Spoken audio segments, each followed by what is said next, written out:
8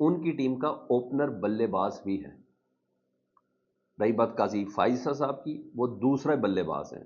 اچھا پھر یہ اسٹیبلشمنٹ سے متعلق ہی کہہ رہے ہیں. پہلے بلے باز اسٹیبلشمنٹ کے وہ کہہ رہے ہیں چیف الیکشن کمشنر سکندر سلطان راجہ، دوسرے وہ کہہ رہے ہیں امپائر، ہمیشہ وہ یہی کہتے ہیں سارے امپائر ملا کے بھی، تو دوسرے وہ قاضی فائزہ صاحب کو کہہ رہے ہیں. انہوں نے کہا ان کی تمام حرکات مفادات کا ٹکراؤ ہیں. یہ چاہتے ہیں کہ انہیں 2/3 اکثریت اور امپائروں کو توسیع ملے. یہ چاہتے ہیں کہ انہیں 2/3 اکثریت اور امپائروں کو توسیع ملے. یعنی خان صاحب بتانا چاہ رہے ہیں کہ سارا رولا نا ایکسٹینشنز کا رولا ہے، گیو اینڈ ٹیک ہے نا، ایکسٹینشنز کا رولا ہے. اور سر میرے پاس بھی یہ خبر ہے، کل یا پرسوں الیکشن کمشنر جو ہے، چیف الیکشن کمشنر صاحب، یعنی الیکشن کمیشن جو ہے وہ سپریم کورٹ کے حکم پر عمل نہیں کرے گا، وہ حکومت کو مخصوص نشستیں الاٹ کرے گا پاکستان تحریک انصاف کی. وہ حکومت کے ساتھ کھڑا ہوگا، نہ کہ سپریم کورٹ کے فیصلے کے ساتھ. میرے پاس یہ خبر ہے. اور یہ چیزیں، یہ مخصوص نشستیں پاکستان تحریک انصاف کی بھی حکومت کو دے کے، اور پھر وہی ہے نا رہا پہ 2/3 میجورٹی کے لیے وہی چیز دوبارہ بن گئی اور آئینی ترمیم. اتنی سی بات ہے. مخصوص آئینی عدالتیں بنا کے رہیں گے. ایسے تھوڑی کہہ رہے ہیں بلاول صاحب کراچی چیمبر سے یا بار سے خطاب کرتے ہوئے.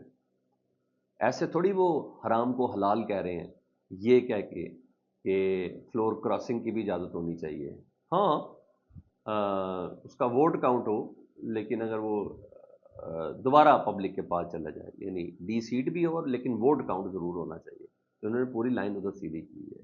یہ سب چیزیں بہت دھیان سے آپ نے ذہن کے اندر رکھی. یہ اس پیرائے کے اوپر چل رہا ہے جی. اچھا جی، تو یہ سارا رولا بیسکلی یہ ایکسٹینشن کا ہی ہے. ادھر الیکشن ٹریبیونل کے حوالے سے اسلام آباد ہائی کورٹ میں کیس کی سماعت ہوئی، اور جس میں جسٹس طارق محمود جہانگیری صاحب والا معاملہ تھا، اور شعیب شاہین صاحب علی بخاری جو فارم 45 کے حوالے سے جیتے میں اسلام آباد کے 3 حلقوں میں. تو یہ وہی کیس ہے نا، ریٹائرڈ جج لگ سکتے ہیں ٹریبیونل کے ہیڈ کے، نہیں لگ سکتے. الیکشن کمیشن والی جو چیز تھی، اور ٹریبیونل کے سربراہ ہونا چاہیے کہ نہیں ہونا چاہیے.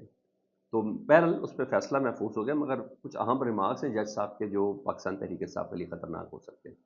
تو یہ سماعت تھی جسٹس میاں گل حسن اورنگزیب صاحب کے پاس. تو وہ سماعت کرے تو انہوں نے فیصلہ محفوظ کرنے سے پہلے انہوں نے کہا الیکشن ٹریبیونل تو شروع دن سے ریٹائرڈ ججز پر مشتمل ہونا چاہیے تھا. مجھے یاد ہے کہ ماضی میں ریٹائرڈ ججز نے الیکشن ٹریبیونل پر فیصلے بہترین دیے. اگر مجھے، یعنی میں حاضر سروس جج ہوں، اگر مجھے الیکشن ٹریبیونل کا جج بنایا جائے تو میں سر پکڑ لوں گا. فیصلہ محفوظ ہونے سے پہلے انہوں نے بات کی.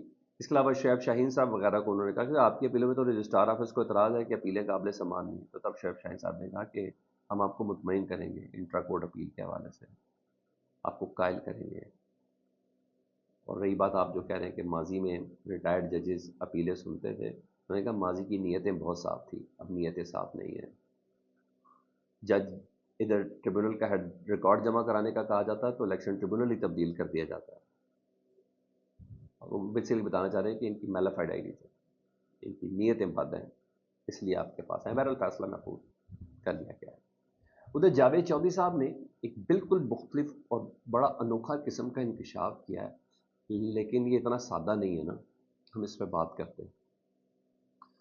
جاوید چودھری صاحب کہتے ہیں کہ سابق ڈی جی آئی ایس آئی، ابھی 30 کے بعد اس سابق ہو گئے، انہوں نے کہا D G I S I general Nadeem Anjum کو انہوں نے سب سے پہلے خراج تحسین پیش کیا جاوید چودھری صاحب نے. وہ کہتے ہیں کہ سابق صدر عارف علوی صاحب نے جنرل ندیم اجم کو کہا تھا کہ اگر آپ ہمیں سپورٹ کریں تو ہم آپ کو آرمی چیف بنا دیں گے، لیکن انہوں نے آفر ہنس کر ٹھکرا دی. اگر آج general Asim Munir army chief ہیں تو اس میں جنرل ندیم انجم کا بہت بڑا رول ہے. یہ خبر پلیس ہے جی جاوید چودھری صاحب کی وجہ سے کہ جو موجودہ ڈی جے آئی ایس آئی ہیں ان کو عارف علوی صاحب نے آرمی چیف بنانے کی آفر کی تھی کہ آپ ہمارا ساتھ دیں، لیکن انہوں نے آفر کو ہنس کے ٹھکرا دیا. اور اگر آج جنرل عاصم منیر صاحب آرمی چیف ہیں تو اس کے اندر بہت بڑا رول جنرل ندیم انجم صاحب کا ہے، کیونکہ انہوں نے کوئی آفر قبول نہیں کی، ہر طرف سے پریشر بھی برداشت کیا. اب یہ بیسیکلی کیا ہو رہا ہے میں آپ کو بتاتا ہوں.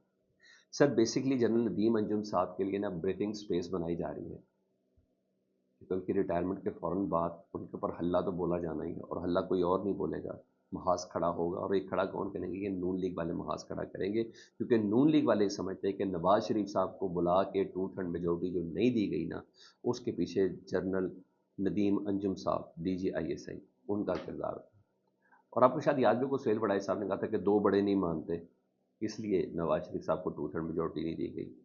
تو یہ اس لیے بھی گراؤنڈ بنائی جا رہی ہے کہ کیونکہ وہ تو 2 سال بول نہیں سکیں گے، تو اس سے پہلے پہلے ذرا ان کے لیے گراؤنڈ بنا دی جائے کہ بھائی ان کا بڑا احسان ہے، ان کو تو آرمی چیف بننے کی بھی آفر تھی۔ یہ بیسکلی اس وجہ سے یہ چیزیں ہو رہی ہیں۔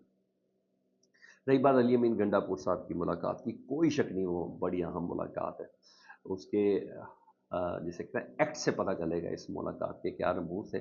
پر اڈیالہ جیل میں یہ ملاقات تھی، بہت سی ہیپننگ اس دوران ہوئی ہے، لاہور کا جلسہ بھی ہوا ہے اور عام ہے، ڈسکشن بڑی اہم ہے، کس طریقے سے چلنا ہے، راول پنڈی کا جلسہ ہونا ہے، اس کی گائیڈ لائنس ہے، KPK اور افغانستان کے درمیان مذاکرات کے حوالے سے وہ والی بڑی چیزیں ہیں۔ اس کے علاوہ دیگر بہت سی عام چیزیں، ڈسکشن پالیسیز، اور میرے پاس خبریں ہیں کہ علی امین گنڈا پور صاحب کی طاقتوروں سے کوئی ملاقاتیں بھی ہوئی ہیں، ایسی ہیں چیزیں۔